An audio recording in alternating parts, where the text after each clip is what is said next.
Indonesia masih mengimpor jutaan ton garam setiap tahun, meski laut membentang luas di sekelilingnya. Namun di pesisir utara Demak, sekelompok anak muda membuktikan bahwa kemandirian bisa dimulai dari butiran emas putih di tambak mereka. Di negeri yang dikelilingi laut sejauh mata memandang, garam seharusnya bukan barang mahal. Tapi ironisnya, Indonesia masih mengimpor jutaan ton setiap tahun.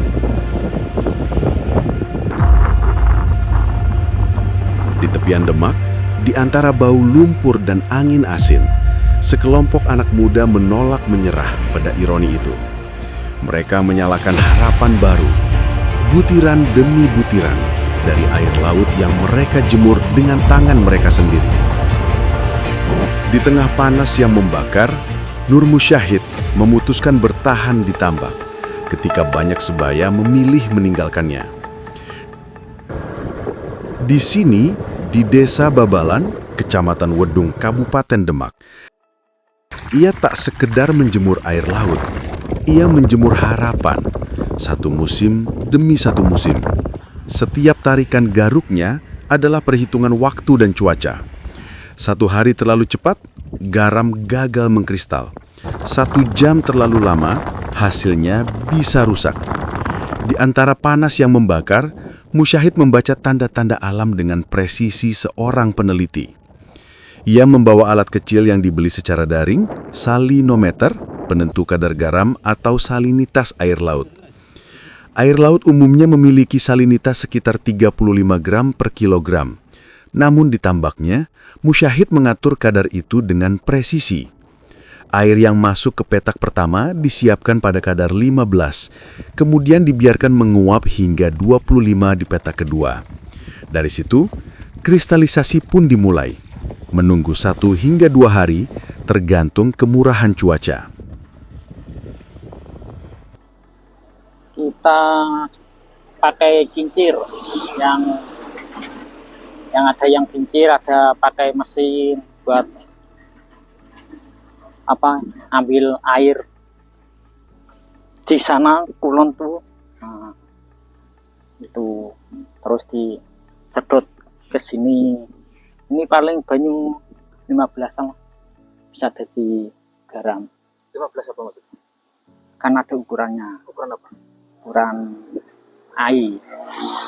Bisa jadi garam kan. Nah, jadi garam itu 25 bisa jadi garam.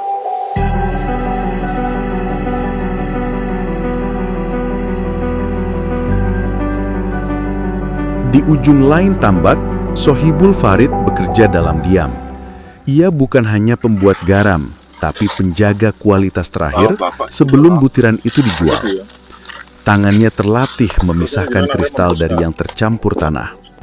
Di usia yang bagi sebagian orang identik dengan karir di kota, ia memilih kembali ke laut, ke ladang asin peninggalan ayahnya. Di atas lahan 8.000 meter persegi, ia melawan waktu, panas, dan ketidakpastian. Ya, gimana ya? Agak menggiurkan lah kayaknya lah. Kan kalau ini kan garam susah ya kan. Makanya itu agak mahal dikit lah ini. Kalau yang kemarin-kemarin itu murah tapi banyak. Dapat sekali dapat. Ini kan tunggu beberapa hari baru dapat. Kan cuacanya tahu sendirilah. Mendung panas. Hujan gitu. 2 dekade sudah Faizun hidup dari garam. Ia melihat banyak hal berubah. Harga naik turun, musim makin sulit ditebak. Anak-anak muda banyak yang meninggalkan tambak. Tapi baginya, garam adalah identitas, bukan sekedar komoditas. Seperti saya ini sudah bisa ajak orang supaya bisa buat. Terus kalau sudah bisa ya lepas sendiri, buat sendiri. Kalau untuk proses pembuatan sebenarnya seperti apa itu Pak? Prosesnya Pak? Mulai dari awal? Dari awal tuh 1 bulan, 2 bulan baru mendapatkan hasil. Lama ya. Tapi setelah itu bisa panen tiap hari? Ya kalau lahannya lebar, itu setiap hari bisa panen. Kalau dikit ya paling enggak ya 2 hari 3 hari baru panen.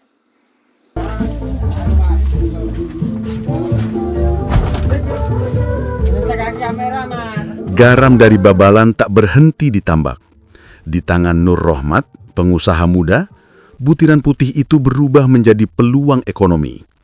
Di gudangnya yang ramai, 25 hingga 40 pekerja harian menggantung hidup.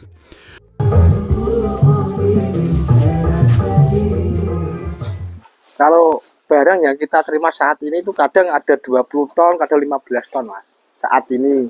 Tapi ini apa itu nggak sampai 20 ton, 15 ton paling banyak ini. Waktu ini. Iya. Kalau untuk pembuangannya ya kita harus ngumpul-ngumpulin, baru ada satu mobil atau satu kontainer 25 ton baru kita buang. Kalau untuk produk lokal, itu pun kalau kita kekurangan stok kita bisa ambil di desa lain. Industri garam rakyat bisa berdiri sejajar dengan garam impor, asalkan kualitas dan distribusi dijaga. Kita ngasih pelatihan. Jadi kita ngasih pelatihan bagaimana agar bisa memproduksi garam lebih cepat, lebih bagus, dan lebih layak jual. Biar harganya lebih naik. Jadi tidak sembarang menggarap, tapi bagaimana kualitas garamnya lebih bagus agar harganya lebih mahal. Contohnya kalau seandainya kita juga kemarin kita promosi pakai ada obat-obatan juga. Jadi biar garamnya lebih cepat panen dan juga lebih bagus. Itu kita baru tahun 2024 kita adakan pelatihan untuk petani garam.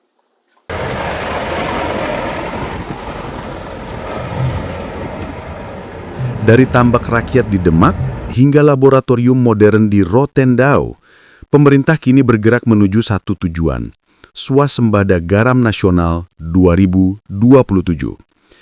Dengan target produksi 2,6 juta ton per tahun, K-Sign dibangun dengan konsep modernisasi tambak, sistem otomatisasi kadar garam, hingga fasilitas washing plant dan refinery. Langkah besar ini diperkuat oleh Peraturan Presiden Nomor 17 Tahun 2025 tentang Percepatan Pergaraman Nasional yang mentargetkan swasembada garam untuk memenuhi kebutuhan industri farmasi, kosmetik, pemboran minyak, dan kimia pada 2027. Saya janji betul dengan Pak Presiden bahwa akhir 2027 itu adalah akhir di mana tidak boleh lagi ada impor garam dari segala jenis. Jadi apalagi garam konsumsi, garam industri untuk pengeboran dan sebagainya pun nggak boleh. Data Kementerian Kelautan dan Perikanan menunjukkan kebutuhan nasional mencapai 4,5 juta ton garam per tahun, sementara produksi rakyat baru sekitar 2,2 juta ton. Celah inilah yang ingin ditutup lewat inovasi, investasi, dan semangat anak muda. Jadi ada baiknya satu kawasan ini memang dikelola oleh pemerintah, misalkan pemerintah daerah setempat ya. Karena tidak mungkin saat ini misalnya lahan saya itu hanya untuk kolam pengendapan saja, kan rugi dia. Dia nggak bisa memproduksi tambak, nggak bisa memproduksi garam di situ.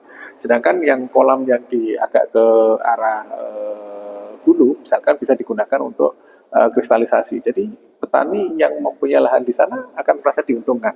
Sedangkan petani yang mempunyai lahan di sini kan saya nggak dapat apa-apa nih. Nah, konsep pengelolaan tambak secara terpadu untuk tambak garam ini menjadi satu penting. Jadi memang satu kawasan itu kalau perlu pemerintah melakukan penataan kawasan atau penataan ruang untuk satu wilayah ke satu kesatuan penanganan atau pengelolaan tambak seperti tambak garam khususnya. Di ujung hari, laut kembali pasang. Ombak membawa rasa asin dan angin menyebarkan bau lumpur tambak. Dari tangan-tangan sederhana seperti Farid, Musyahid, dan Faizun, lahir harapan besar untuk negeri. Garam, benda kecil yang menghubungkan laut, manusia, dan masa depan. Bila cuaca berpihak dan kebijakan berpijak pada rakyat, mungkin suatu hari Indonesia benar-benar mandiri dari lautnya sendiri.